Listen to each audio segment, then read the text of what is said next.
Okay, good morning. Let's kick off 2 minutes late. Apologies. Can we start with the karakia, please? I'll ask Sam to lead us in the karakia.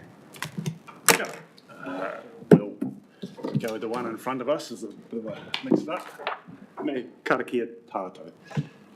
Tu tawa mai I runga, tu tawa mai I raro, tu tawa mai I roto, tu tawa mai I waho. Kia tau ai, te Māori tū, te Māori ora, ki te katoa, haumire, hui, tai kire. Kia ora. I will whip through the housekeeping. This meeting's being live streamed on Council's Facebook page and recorded for viewing at a later date on the YouTube channel. In an earthquake, we need to drop, cover and hold, and if the shaking is long or strong, when the shaking subsides, we leave the building through the nearest exit and proceed immediately toward Napier Hill along Dalton Street to Tiffin Park, continuing up the steps to Cameron Road. If an emergency alarm sounds, immediately evacuate the building through the nearest exit and proceed to the assembly area on the grass at the corner of Dalton and Vautier Streets, and emergency exits are clearly signposted. Wharepaku are located down the hall to the left of the chamber entrance. Apologies, we have Nick Pete as an apology. Any other apologies to note? Not everyone? Yes. Any conflicts of interest to cover off?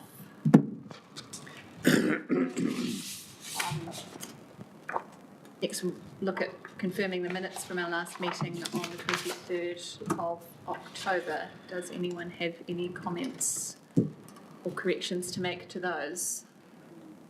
I'm happy to move them. Thank you. Second, Councillor McIntosh. Everyone's happy with those? Aye. Aye. No one against? Motion carried. Thank you.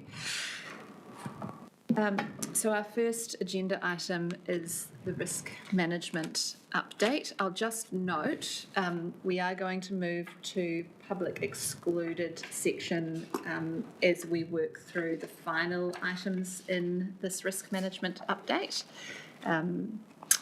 So my intention here is to work through the report in chunks as we did last time. This is a relatively new format for this section, rather than have the entire paper presented as a whole and then have questions around it in its entirety. Then we're actually going to work through topic by topic and have the relevant people from our staff come up and speak to each topic as we move through. So that will be clear as we work through it. So Susie, I will hand over to you, please, with Chris. You're going to start us off. Thank you, and can I just ask David, Nolda and Olivia to come up. So this risk management update is quite long. Appreciate that there's a number in here, but logically we will work through that in particular sections, such as we will start with a risk management overview, look at any changes in our risk profile and talk about sentiment. We will then follow through that with some assurance activities that have been happening at the council and various reports. And then we will end, as Stephanie said, with significant events, a number of which we would like to discuss with the attachments in PX. So just broadly in terms of our risk management update, since the last council meeting, we've had a relatively quiet quarter per se in terms of external events, internal events. Public sentiment has slightly calmed in that last quarter before December, and no notable things to arise. I think just in terms of our current external environment, you'll all be aware there are a number of potential changes, central government alluding to reform, both in terms of RM reform, but also anticipated changes in benchmarking for the council. So those are still being worked through in terms of what the impact will be as we look to potentially draw upon or look at new benchmarking for the council later on in this year. The other thing, I guess, to be mindful of is the annual inflation rate has continued to go down. However, we still see a lot of our community affordability issues, some of our rates revenue defaults continue. Nothing alarming, but we still see public sentiment there in terms of the challenges that they face. I'm going to hand over to David now just to talk through the risk profile and the sentiment in terms of what we are thinking, what we're seeing, and feedback to date. Morena koutou. Thanks, Susie. So you'll have in front of you the risk paper. Just to confirm, the risk approach is quite well embedded now within the organisation, so there's a predictability and a routine to how that comes to life through the sentiment survey of ELT each month, sentiment survey of all councillors each quarter, and a process to ensure that the underlying risk information reflected in one-page management plans is updated by each of the ELT leads and business owners. And the summary of all of that work is reflected in attachment 1 paper that you've got in front of you. You'll see that there's 3 main perspectives: the view of ELT, the view of councillors, and on page 4 of the attachment, where I've pulled together all of that so you can see the relative alignment of perspectives across there, and where there are some differences of perspectives as well. Broadly, key themes from that is there's quite a high degree of alignment of views across ELT. You'll see that there's some areas where collectively they're quite confident around, reflected in the greens on that dashboard, and 2 specific areas where there's a relatively high level of concern, which is not surprising given the current environment, and those are the areas around the effectiveness of emergency management, coordination and connectedness of activity and decision making across the organisation. Now, largely those reflect things like where we are within the planning cycle, budget refresh, staff hold matters, and other decisions around the need for the council to be quite financially prudent and deliberate in where it focuses activity and effort. For the perspectives from councillors, we received 6 responses from the 12 invited to complete the survey. So in that, I would look at the results there as reflective of just on half of the councillors around the table. You'll see that there are a number of areas highlighted as amber, i.e. where there's an elevated level of concern, and those are shown on page 3 of the attachment there. For each of those areas, you'll see that there is a 3rd perspective, and that's the perspective of the ELT lead and the business owner for each of those areas. And that's the bottom-up risk perspective that comes out of the detailed one-page management plans. So in order to make it easy to compare those various views, that's what's reflected on page 4 of the attachment. And you'll see there, for instance, if I call out 3 specific areas, effectiveness of emergency management, where there's a common level of concern across the board, coordination and connectedness of activity and decision making, again, where there's a common level of concern across the board.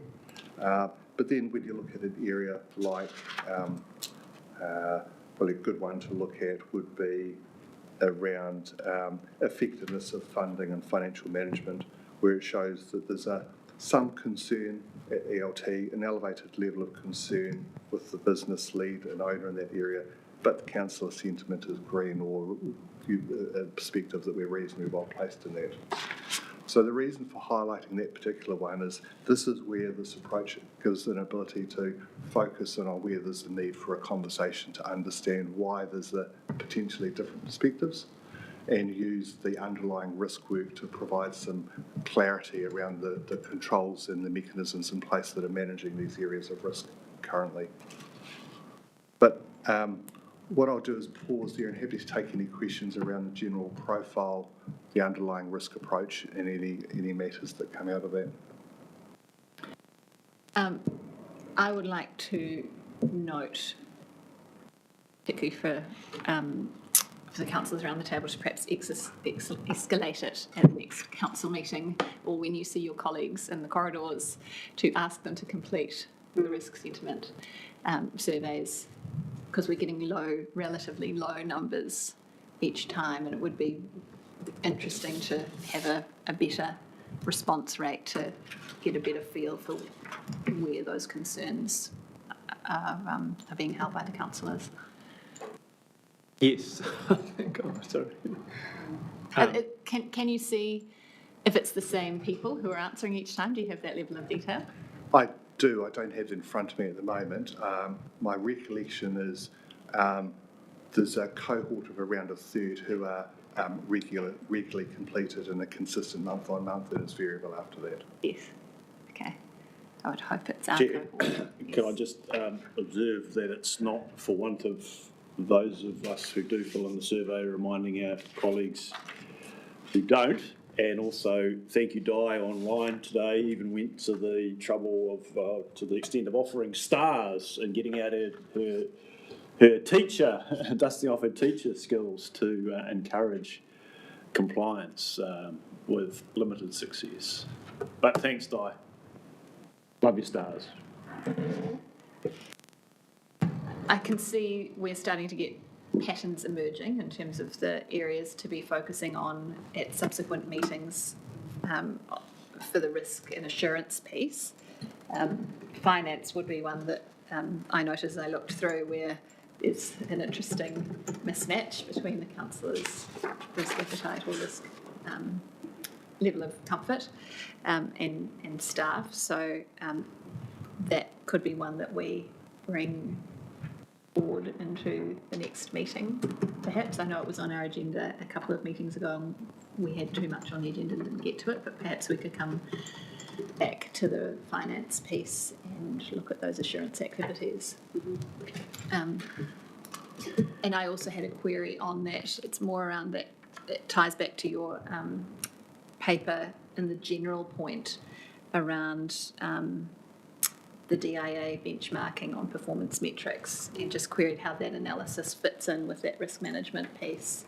Presumably it's box 11 around the finance, so perhaps that's time, if we know that that benchmarking process is going to be happening this year, it seems prudent to have a consideration of the risks broadly so that council can be aware of anything that might be fleshed out as an issue through that process. Any other thoughts around the table on the risk sentiment survey and connected matters? David, is it unusual actually to have divergence between ELT and governors or not? And I say that because if you're ELT, you're sort of more immersed in the subjects than governors are, and therefore have a high degree of knowledge and probably therefore likely to have a greater degree of consistency than governors will. Yes, Jock, it's a great point. What I typically find is, yes, there is a higher degree of alignment across the executive teams of organisations than the governors of the organisations. The reason for providing those two views is because it gives good information for where you need to focus the conversation, because where there are differences of views, it's not that any one view is right or wrong, it's that because there's different perspectives, there's a need to understand why there's those different perspectives and fill a potential information void around what that area of risk is and how it's managed. Okay. I think you're correct, though, that because there's a greater proximity from the executive to what's happening within the organisation, in my view, it probably reflects a more reliable view around the current state of play.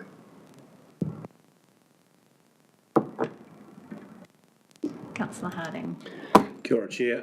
Look, just thinking from a process point of view, how we take the opportunity and the value of the report, which is, I think, as David's pointed out, identifying those dichotomies, right, those mismatches between where governance and well, two things. One is elevated concerns, and the other one is mismatches, right, where there's between governance and management.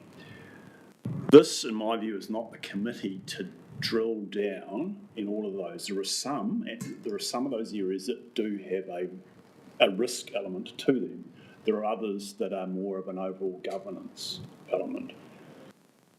There's some nervousness amongst some of my councillor colleagues about lack of visibility or understanding of the work of this subcommittee.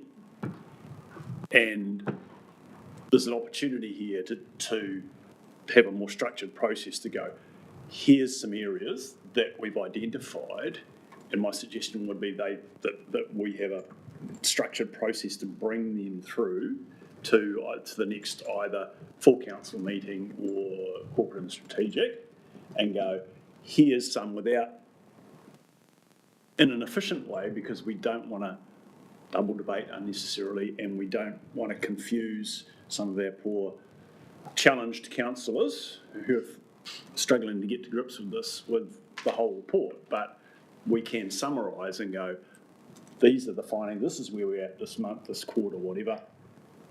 Now let's dive into those and have a discussion between governance and management. That would be my suggestion. I'd like to have a little bit of a go at a couple of these things today, but I just recognise that it's better when there's a committee of the whole. And maybe if I could add to that, because I think it's right to reflect the distinct roles of this subcommittee, which is more around the process for risk management, versus wider other committees or the council as a whole for the content of how the organisation is managed and run. Yeah. So I've got this paraphrase, let's not bury it here, let's elevate it. Yeah. Yeah, and I think the intention in working through the new risk management framework was to use that sentiment survey as a check-in piece to identify topics to come through to this committee from a risk management framework, and then those issues would in turn be escalated through to council. But the missing piece we had was on the assurance, because that framework wasn't fully developed. So it sounds like since, what was that, the August meeting, where we just didn't have the assurance piece to be able to meaningfully engage with any of this subject matter, there's now a lot of work that's gone on to put those assurances in place, and now we can step back and start looking at those and then escalating through to council, because you're dead right, that's a gap that we have in terms of that communication piece. Thank you. What's the curtain? Did you have? Yes, as a challenged councillor, very challenged, challenged to understand that this is a report up to the 31st of January this year, is that right? Correct. So it reflects the perspectives of ELT as at the end of December and council End of at the December. end of January. Okay. Yeah, so the two Ians, Ian McDonald, Ian Maxwell, they're ELT owners in the schedule, so Correct. they included in their work. So Ian Maxwell, yes, was included in the sentiment survey for December, correct? Sure. Ian McDonald's recorded as well, so I'm not sure how that transacts. Will they be subbed out or changed next time around? My question gets to what we do with this stuff. Is it worthwhile? You know, we've obviously invested quite a bit to get it here. And then we spend time doing it, and I'm interested to understand the notion, the talk about top-down, bottom-up stuff, and I see you've got a business lead in there. Are you able to just expand on how those players contribute, and how does that work? Yes, sure, no problem. So the accountability model that sits behind this is that for everything that's on the risk profile, there are 2 points of accountability defined: an ELT lead, who is the person who ensures that the right people are at the conversation to build the underlying. You speak very quietly. Thank you. So the accountability model for this is there's an ELT lead, so the person on ELT who ensures there's a whole of HBRC view on that area of risk and control, and the business owner, typically a tier 3 person who has day-to-day accountability for managing that area. Both of those people ensure that the underlying risk plans for each of those areas are updated on a regular basis and provides the right level of information to enable a good understanding of the risk, the consequence, the controls, how it's monitored and managed. So in reality, those two staff members complete the survey form, and that's why we end up with that array. Is that how that works? So, in part, yes. So if you look at page 4 of attachment 1, you'll see there are 3 columns for each of those areas of risk. First is the perspective of ELT collectively, which comes from the sentiment survey. Second is this perspective of the specific ELT lead and business owner for that specific risk area. And third is the sentiment of councillors overall that comes from their sentiment survey. So that gives you those 3 bits of information. The people are accountable for it, what's their view, the collective view of ELT as a whole, and the collective view of councillors. Sure. And if I may, Madam Chair, so we've got in the last column the red-rated sub-risk. What I'm essentially looking for is what we do about it. That's probably the reason for having it. And is there room for an action column so that we've got ELT sentiment and owner-leader sentiment? What reaction did they have to, for example, a red-rated sub-risk? What modification in approach, change in policy, change in direction happens when these trends start to emerge and are identified? Yes, great question. So each of the detailed plans have an action plan. They've got a response plan on those. Is it possible then to put an action column in this table, or is that too big a thing? It's probably aggregating quite a lot of detailed information that wouldn't really fit in a one-liner on a table. So each of those underlying plans have specific actions associated with each of those areas. Righty. Just so if we take area 19, for example, effectiveness of comms consultation, we've got a red flag there. What would the lead do in response to that? And ditto, what would governors do in response to that? So the first thing is that the red flag in that particular area means when you take the risk overall and you break it into its component parts, i.e. what's contributing to the risk, there'll be a range of factors. Some of them will be green or okay, some of them will be less okay, yellow or amber, and in a small number of cases, there are things that the ELT owner and the business lead have highlighted as a priority, an area of significant concern. Where those things are identified on each of those plans, there are actions associated with that the ELT owner and the business lead comes up to. Those plans are revisited every month to ensure they reflect a current state view and those actions are progressed. And that's the part of the accountability model. Those two owners of those plans are accountable for addressing the specific concerns and actioning the commitments that are made within those plans. I understand it better now.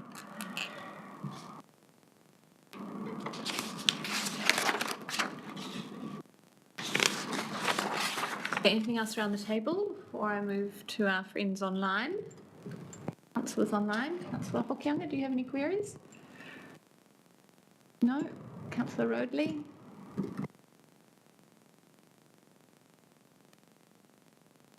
Good.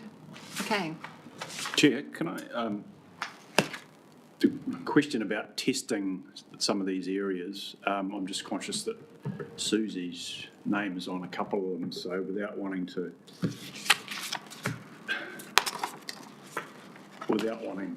well, two things. We haven't yet settled on a process for going to elevating it. I think we've essentially agreed that we're going to come up with a process to elevate that. But I do, if we have time, just want to test, ask a question on that this committee could have a reasonable discussion about. And I'm looking at 11, effectiveness of funding and financial management, where obviously the councillors are quite relaxed, but the team is not. So do we have, Susie, is there some useful discussion that we could have today on that, or is that something that we just need to defer? Absolutely. I'm just opening the one page now just to get a sense of the last review we did, which was Chris and I in November. The effectiveness of the funding and the financial management, I think that the key with this risk is that we are looking at the uncertainties around financial resourcing, optimal resources, optimal efficiency allocated, very controlled programs of work, clear goals, etc. And so whilst we have made amazing inroads in the last 2 years around control and discipline in our financial management, we have rolled out the Tech One system for financial management. There does remain concerns, I guess, more at a macro level from myself and the CFO around outstanding insurance claims, carrying extra debt short term whilst we manage that program.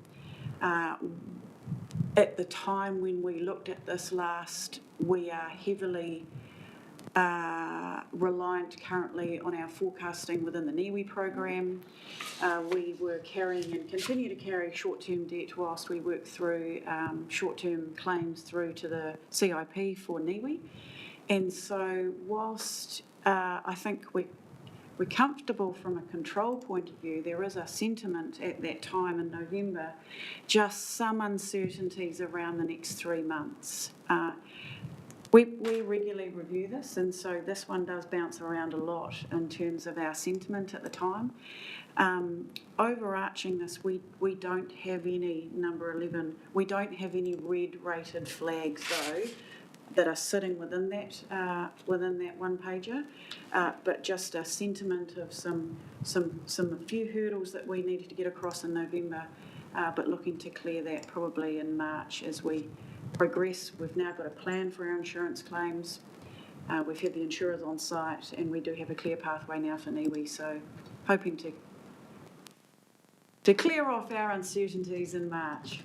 Okay. Is that helpful? Yeah, look, that is really helpful. So what I take from that is that the risks that you're concerned about are known risks that we regularly discuss in other fora, as opposed to a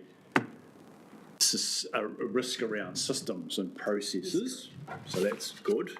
I guess the other thing is that in terms of the difference in perspective, I think from a councillor's point of view, at the moment we are partway through an annual planning process and we are comfortable that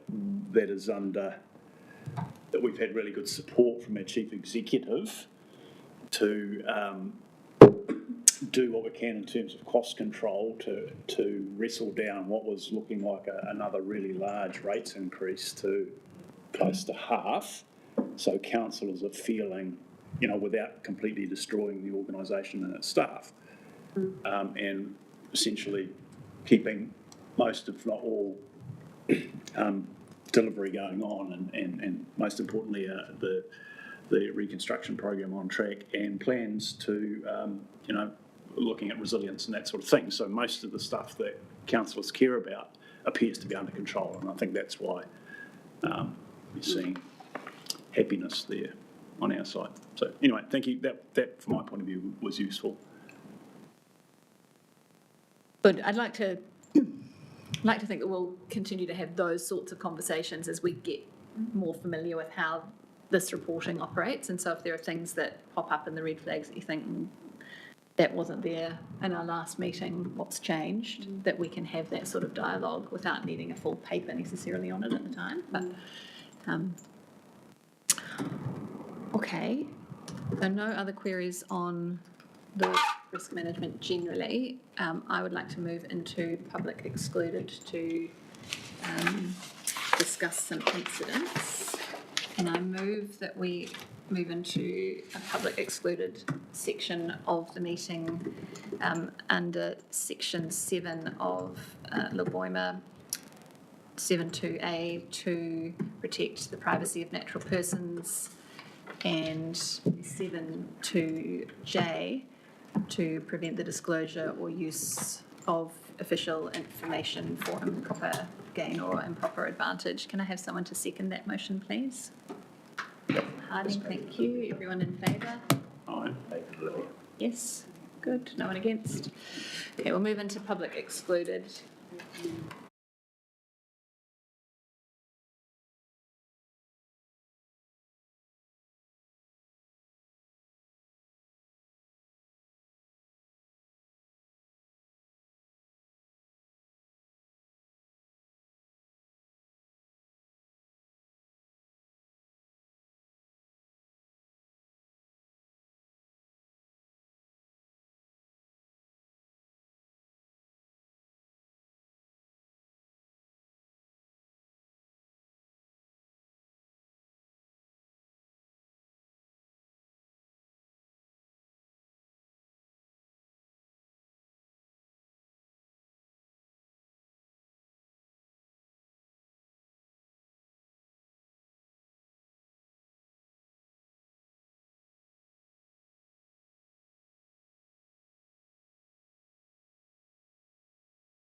We're back in public meeting. We're going to move through the assurance piece of item 4, paragraph 30. And Susie. Thank you. And so there are two, what we're bringing here is deliberate assurance exercises this year. And predominantly interesting, the conversation this morning we had about financial and funding management. These two in particular do point at that risk of funding and financial management around good control. So we, this year, will deliberately be undertaking control testing. You've seen some today where we'll talk you through the conflicts of interest testing, but also today Chris Comber will talk through our data analytics CRO external review that was done this year, predominantly around that fraud financial management piece. So 2 things we will talk you through. So David, over to you for conflicts. Thank you. The committee may recollect a conversation we had back in October last year, and at that time we put a paper up that talked about the critical controls of the organisation that's resulted out of the risk work and a program of critical control internal control testing, internal assurance. The first of those exercises was undertaken late last year by the Quality and Assurance Manager, Olivia here, and it was around conflict of interest management.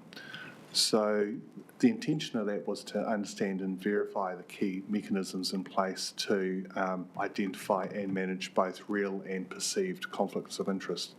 Obviously a pretty important part, an activity contributing to trust and confidence in the work of the organisation as a whole. So testing was undertaken around those critical controls. In the paper in front of you, you'll see the scope of testing that focused on both upfront expectation setting controls, i.e. the policy framework and associated procedures for managing that, training and awareness activities, how real and perceived conflict situations are identified and documented, how they are mitigated with appropriate safeguards put around them, and monitoring and reporting. Broadly speaking, the first set, the upfront controls, are reasonable, so there is good conflict of interest policies and expectation setting documents. There is a conflict of interest register, pecuniary interest register, gifts register, and the like. In talking to a range of people across the organisation, the key theme that came out was, whilst there is initial onboarding and induction training that draws awareness to these policies and procedures, that's a one-off activity. So similar to other organisations, there was relatively variable level of understanding of the specifics of those policies, quite a good general understanding around what would comprise a conflict of interest. The conflict of interest register, there's a relatively low volume of activities and notifications within that. So across the 2-year period that we looked at, I think roughly just over a dozen entries in that. So that's suggestive that the general awareness of the register is relatively low, I would say. Through the testing, one specific circumstance did come to light where a specific individual was in a situation where there was the potential for a perception of conflict of interest. Through further testing, no other particularly suspicious or abnormal aspects to that situation excuse me, would cause undue concern. Essentially, it was a person in a procurement function who, in the normal course of duties, approved an invoice. That invoice related to a business as usual services delivered by a company from a related family member. So, but what that does highlight is the benefit of looking at the awareness raising activities, particularly ongoing training and awareness for existing staff in addition to the initial induction training that's there. But look, I'm happy to answer any questions, and Olivia, who undertook the testing, also has may be able to give further colour to the findings. I can't remember if I read this in here. Thank you, David. or if it was something that we discussed, looking at annual attestations, linking into the conflicts of interest, because that's not something that happens currently, is it? Correct, that's right. So just on that, we are looking at, because this is not only one piece, we've got code of conduct, privacy, sensitive expenditure. We are looking at how can we ensure as an organisation that our staff are aware of all the policies they need to be and actually provide an attestation on an annual basis. And we are just sort of investigating what sort of system can we use to enable that, including when you onboard. So at the moment we have quite a manual process to share with everyone what they need to know on the key policies, but there is no sort of catch to say, have you understood and read all of these policies? Yeah, so just an enhancement that we need to make, including ongoing. Yeah. I also had a query about how this piece of work ties into the data analytics review. At the end of that section, it talks about approvals are not allowed where any known conflicts exist between an employee and a vendor. Are those known conflicts per the register, or is there some other known conflict notion?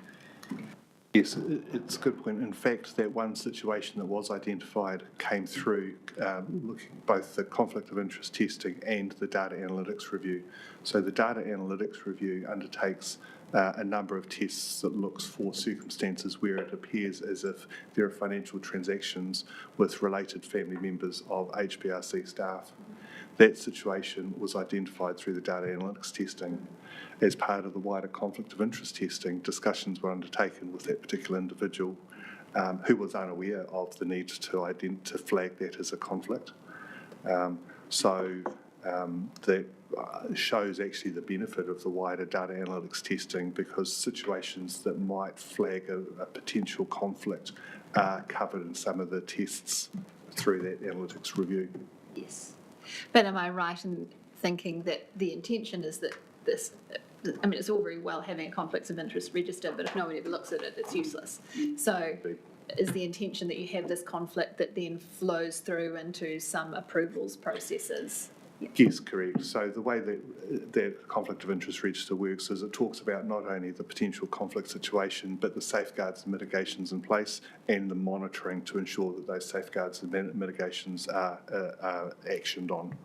It's the latter part of that which needs strengthening. Councillor McIntosh. So the registers and that are all good, but we're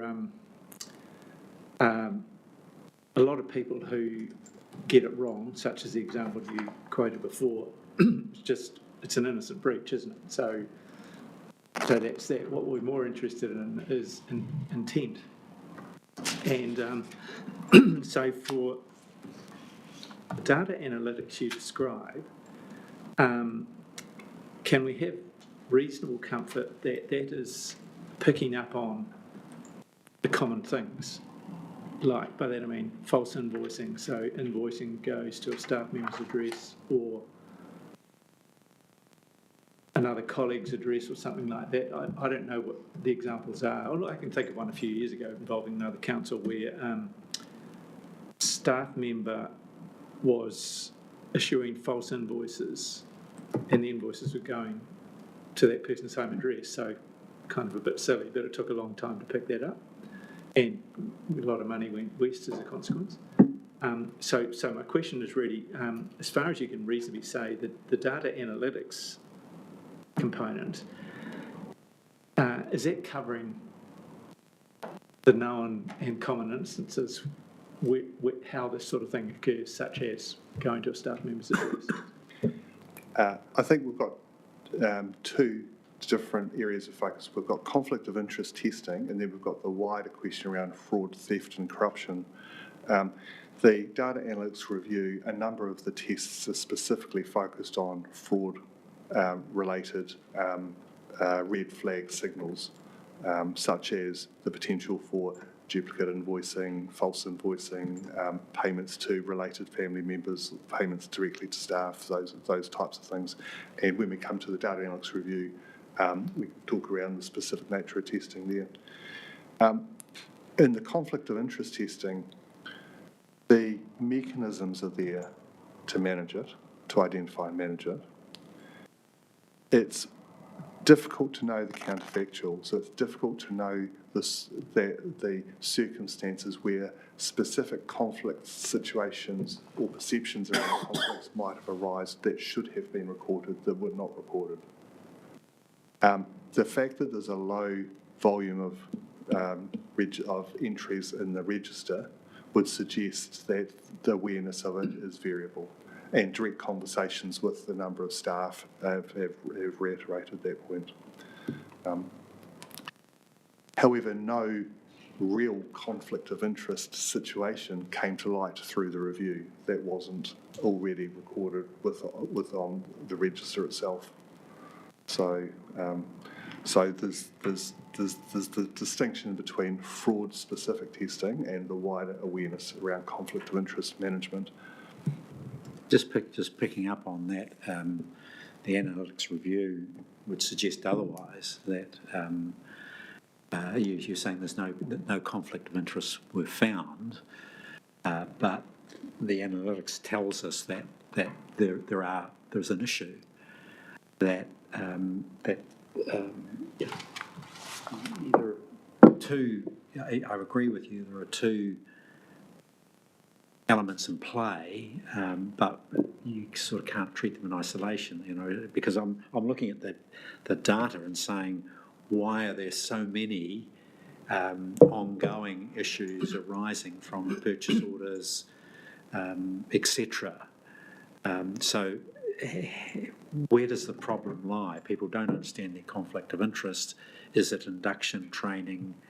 Where is it? Where does it sit? And in that conflict of interest training and induction, are people given true examples of when that applies? Because the data tells us that they don't. The problems are continuing. So I think there's a couple of points in here. We'll touch on the specific findings out of the data analytics review next. With respect to the training and awareness around the policies and control mechanisms around conflicts of interest, absolutely there's a need to strengthen those to move from a one-off at time of induction or when a new staff member joins to something that's more enduring and continual. So definitely there is benefit in raising the frequency and coverage of training and awareness around not just the conflict of interest policy and expectations, but broader expectations on all staff through the HBRC's wider policy framework. Secondly, is merit in some form of regular attestation or confirmation process whereby people are explicitly required to confirm that they have read, understood and complied with those expectations. I think together those would help make sure that this is front of mind. Thank you. Any other queries on the conflict of interest part before we move on to data analytics? Connect it, obviously. Okay, let's move to the data analytics review. So the data analytics review, which is carried out each year by Crow, this is about the 6th or 7th year that we have carried that out. They take a dump of our last year's transactions from our accounts payable ledger, all of the master file from our accounts payable ledger, so each vendor with all of their IRD numbers, GST numbers, bank account details, addresses, and do the same out of our employee file, so all the employee master data and all the transactions there, and then run it through a series of tests that they do to find anything that could indicate where fraudulent activity has taken place. And as we have discussed, that testing brought up the one person where a person was had authorised a transaction related to a company that was a related party. And that discussion has happened with that person.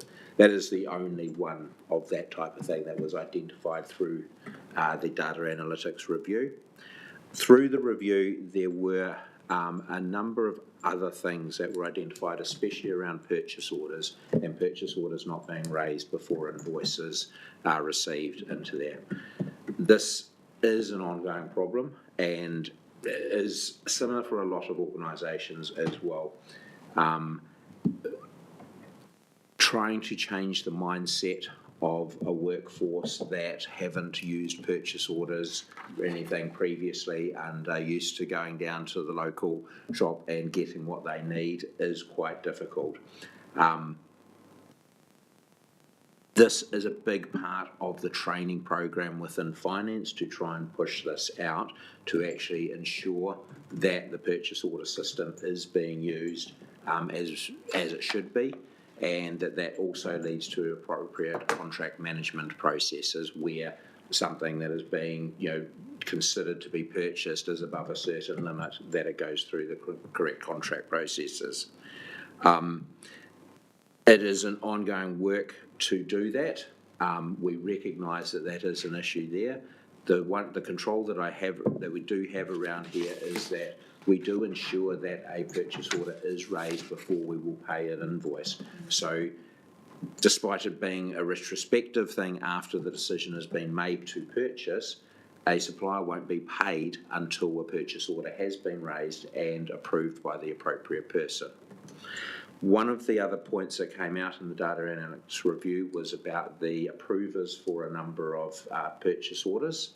There is an issue identified with the data that is drawn by Crow, and we're going to have a post-review meeting with them, so soon after we've reviewed all the data, to ensure that next year's data pool has the right level of information. So, for example, an approval happens at a requisition process. So a requisition is raised, the approval is given. Once that approval is given, it then gets turned into a purchase order, which doesn't necessarily have the same approval delegation or noted against it. And that was the data that Crow was using when they were looking at the invoices. So that is a change that we will be working through with Crow to ensure that we're getting the right level of data going to them to ensure that the tests are as accurate as possible. With all the data that they have provided, the team have gone through all of those items line by line and matched it against the proper requisition approval and found no instances, other than those mentioned, where there was an issue that was coming about because of that. So other than the one incident of an employee approving expenditure for a related party, none of the other items that were identified through the Crow audit gave us any cause for concern that there had been any fraudulent activity taking place. Question, Chris. Did the data set tested include silt and debris task force expenditures and NIWI program expenditure? Yes, it included everything that went through Hawke's Bay Regional Council. Sure, okay. I'm picking up on your comment that nothing to see here. My concern is that the number of incidents that have been repeated one year to the next. Now, so I'm asking myself, is it a consequence of new staff coming on board, not fully inducted into the system? What's driving continued anomalies, if you like, or systems breakdown? What's happening there? I have to admit, when I first read the Crow report as well, where they have said X number of these were the same as last year, I had exactly the same concern. But in reviewing it with my staff, there were particular reasons why there were some of these things where a bank account that is used in the payroll master file is also used elsewhere, where there is actually, it is sensible to have two of those things operating. Perfect example is where a different organisation in accounts payable has the same bank account, and that may be different branches for the one organisation, and they actually use the same central bank account, but they are two different organisations that issue invoices separately. And so they have the same bank account. It was picked up last year. It was not changed because it needed to stay that way, and so then it was picked up again this year. And so when we looked through where Crow had said these were also in there last year, that was the reason for why they were in there. And we will have a talk with Crow about that and say, when we report back to them, this time we will say, and these are the ones that we're not going to change because there is a valid reason, and therefore if that comes up again next year, they can actually say, well, yeah, they were the same as last year, but there was a valid reason. So it's a little bit more clearer for you when the report comes. You do, however, Councillor Curtin, have a valid point around staff not raising a purchase order prior to receiving an invoice. It was raised yesterday at the all-staff meeting. There will be comms going out across to budget holders at the end of this week just around accountability as a budget holder and minimum expectations. And it's something that we're adding to our regular ELT report that gives them a list by group of activity or by group as to the number of purchase orders that have been raised after an invoice. So get a little bit of peer pressure there. Bit of exceeding the delegations as well going on. So, You exceeding delegations, sorry? All of the items that we had said that they were exceeding delegations, that was as a result of the issue between where it's approved as part of a requisition or a purchase order, and also where there have been temporary increases in a delegation limit for someone acting up on someone's behalf, that is then removed before Crow take the data dump. And yeah. Anything further on that, Councillor Curtin? All right. Around the table, anyone have any other queries? Just for the record, because thank you, Chair, on the face of things, I'm reading this as Neil has, and I think as Chris did at first glance, and there were two areas of particular concern. One was the carryover, the apparent carryover from last year, and the inference that nothing was done. But you've adequately explained that that's not the case, that with the duplicate bank accounts, they're all there for legitimate reasons. And the other ones were, I'm a bit more relaxed about the purchase order behaviour and training people, but I can't be relaxed about a system that allows someone to approve something that either that is not one away or is above the delegation. So you're telling me, so the assurance I think we've heard today is that in every one of these cases you've looked at it and gone, actually no, it's a system reporting quirk as opposed to an actual underlying business risk problem. Yeah. So thank you.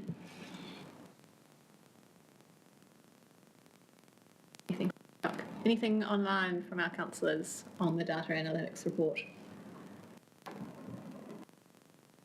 No? Okay. Yeah, just one final comment just around the section, just around prior audits and assurance. There is a table just with some open issues. Can I just confirm though, the top two regional assets, it's a really old outstanding review that will be shut in March this year.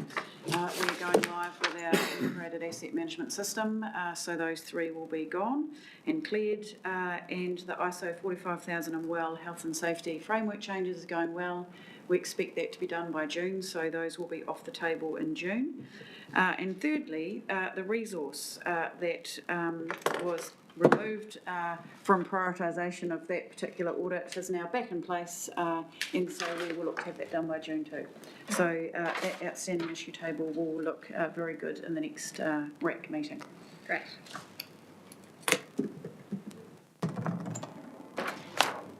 Okay. Nothing further from anyone on the risk and assurance update generally. Happy to move on. So we need to receive and consider the risk management update staff report. I move that we do that. Seconder. Thank you, Councillor Harding. Everyone in favour? Yes. No one against? No. Let's carry that one, and we'll move on to item 5. Which is the external audit report, control findings for the year ending 30 June from the finalised version from EY.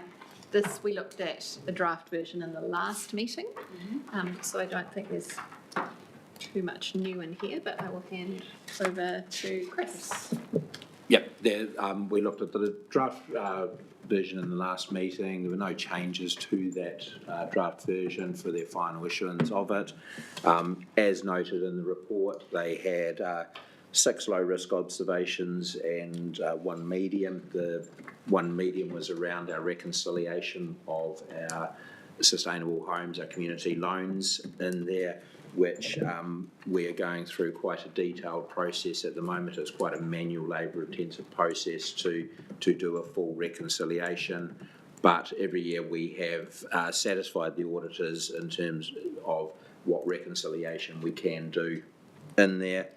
And the other low-risk observations, there was a bit around sensitive expenditure in there, some of the items that they had identified that weren't in line with some of our policies, and we have had quite a strong level of interaction with managers around the organisation in the last 4 or 5 months of reminding everyone of the sensitive expenditure policies and what is and is not appropriate for spending in a government organisation such as ourselves. Open for any questions. Thanks, Chris. I'll go around the table first as I collect my thoughts. Does anyone have any queries on the report? No? I'm happy to move the motion. I'm just looking at the motion itself, that we're, as part of that we're agreeing that the actions taken to address the control findings report are adequate. Just on that point around the first one on the recommendation around systems changes and manual reconciliations, and the response along the lines of the community loans being discontinued going forward, and being realistic about the resourcing and the system requirements and the financial constraints, etc. Are we clear about what actions are being taken on that point for us to be agreeing that they're appropriate? Want me to cover that off? Yeah. So, the basis of this issue is that the reconciliation between the GL and our source information, there is a small variance. As you all know, we stopped sustainable loans, clean heat, right? So there's no more coming on. However, the system by which we record and capture these really does need enhancing and should be replaced. Yeah. It was the way that we manage all of our loans was put in as a bespoke system to record all of the details of the loans. The balances that were then due were put into the rating system that collected all of the rates. On an individual basis, when a loan is finished, it is quite easy to reconcile that loan and make sure that what the final amount for payment is and everything like that. However, because of a number of timing issues at year ends and the fact that it's easy to do the calculation involves some complex calculations that is very difficult to do for all 4,000 odd loans into there. There has always been a reconciliation issue between the systems at the end of each financial year.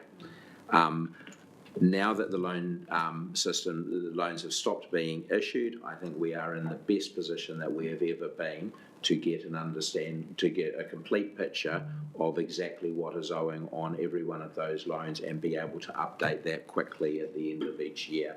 And so thereby have a really clear reconciliation between the two systems. So if you're asking if I'm happy that the process, the response that we've got in there will provide us with a better reconciliation going forward, absolutely. Good. On that basis, I'm happy to second that motion from councillor Harding that we receive and consider the report, and that we agree that the actions to be taken to address the report from Ernst & Young are adequate in the circumstances. Oh, I've just seen Thompson pop on. Did you have a query? No? Okay. Is everyone happy with that motion?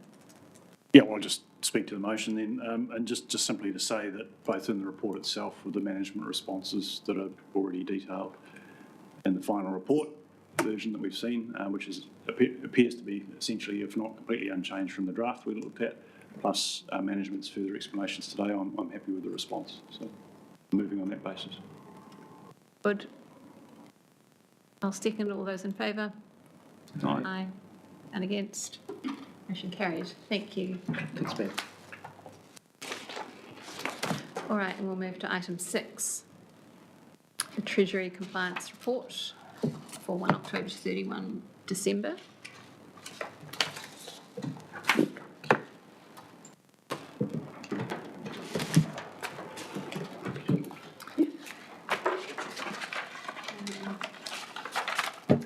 So, Susie, are you speaking? Tracy's hiding. Tracy's just hiding out to the corner here. So, Cheers.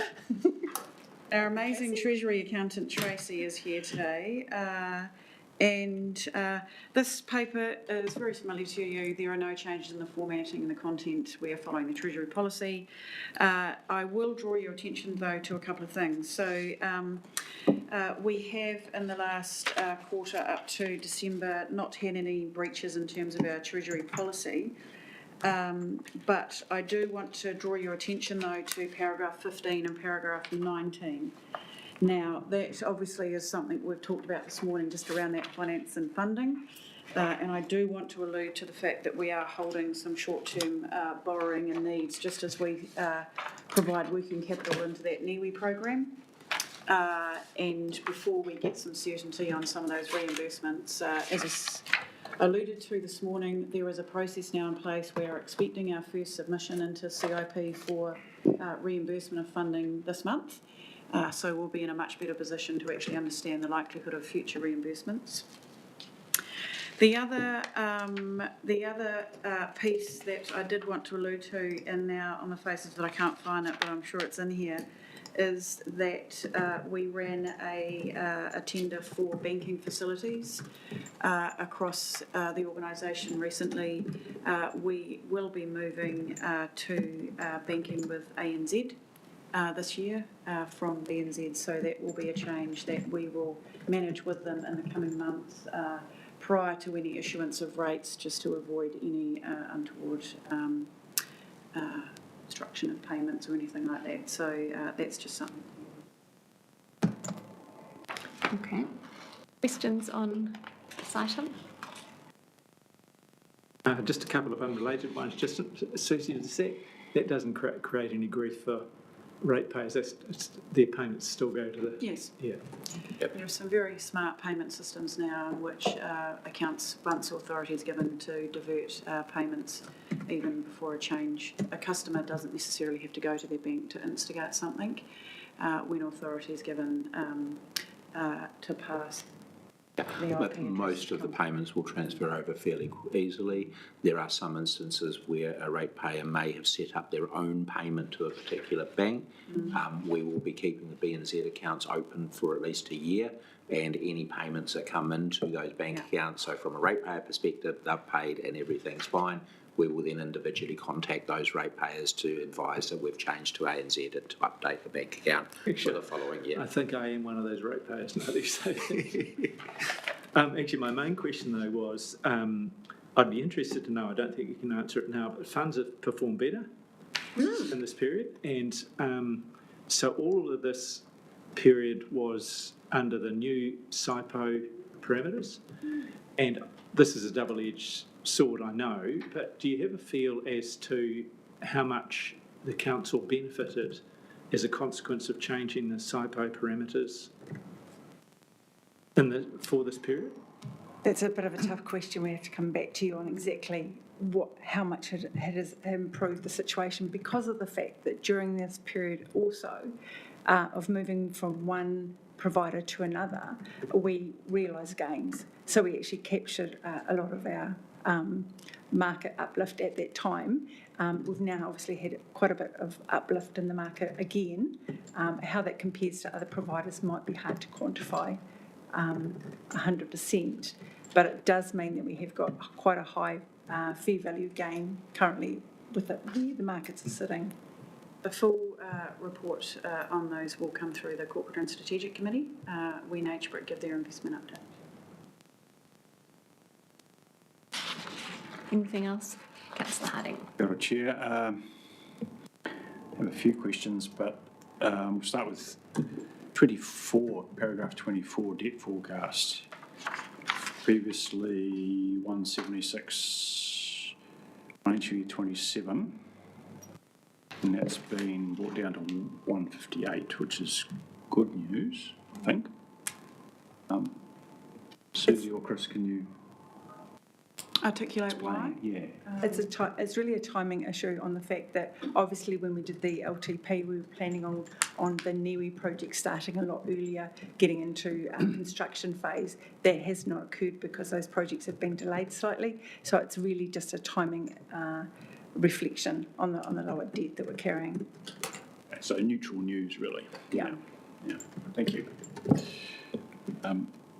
I could carry on. I've got another one here. 27, interest rate risk. Just trying to check my interpretation of the graph. I see we've got a hill, kind of the shaded hill-shaped thing, which seems to dip slightly under the jagged line in leading up to 2030. Does that mean we've got a slight non-compliance there or not? Which hill are you talking about there, Zan? Very poor explanation. The black one. Yeah, the black one. Yeah, there's a gap. It actually comes slightly above the shaded polygon. We're in discussions at the moment with PwC as to whether or not we should be looking at some further hedging around that area. But with the debt strategy just changing, because you'll notice that this is based on the LTP plan, and with our current debt levels being lower, I think we're actually going to be back in compliance. So we're just going to be updating this model. Now we have some more accurate figures of where we think we're going to be in these periods. And this is an indication of where we might get into that difficulty with the planned stuff that we've got at the moment. So that will be, as Tracy has said, we will be working through that to ensure that we don't actually incur any breaches because of that we're at. Yeah, I think the other thing with our modelling is that actually when we work with Pricewaterhouse, we can model out whether or not we're going to hit 75% of our debt, or we're going to go 120% of our debt thresholds, and so we can do some quite good modelling around where we think we might be, and we can adjust accordingly. So whilst you might see that there, Zen, that will be fixed and remediated in terms of the go-forward position.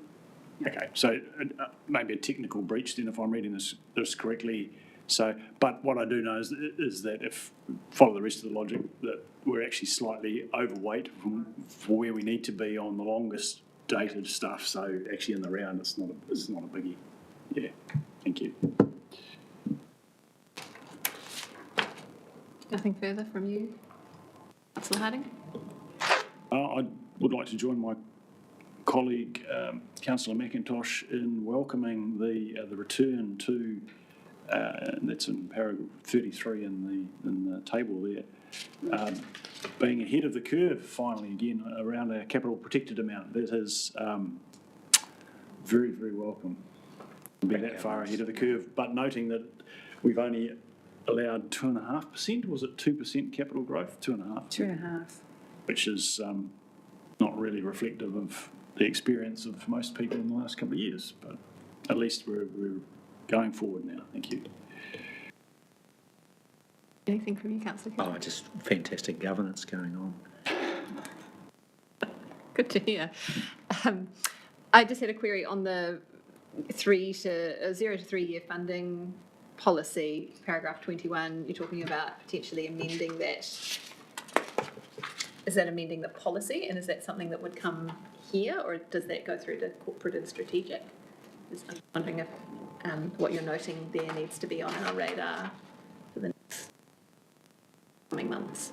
It's only going to be potentially, I think, while we have the NIWI, the funding challenges that we've got at the moment. And as soon as they're resolved, I think that it will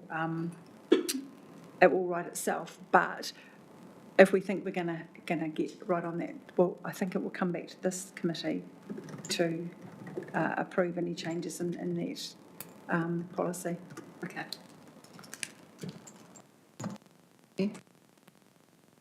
Keep that one on the radar then. Councillors online, did you have any queries on the Treasury report? No? Okay. Thank you. No. All right, so we are being asked to receive and note the Treasury compliance report for the period. I'm happy to move that. Will someone second it? Councillor McIntosh, thank you. No one wants to talk to it? All in favour? Aye. Aye. No one against. Good. Thank you. So then we move to item 7 on the agenda, which is going into public excluded. Am I correct there? Yes.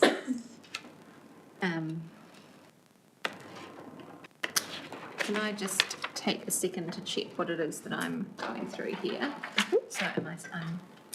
So for confirmation of the minutes, that was the subject, and that's why we. Yeah. So in terms of moving, we put a motion into public excluded on this.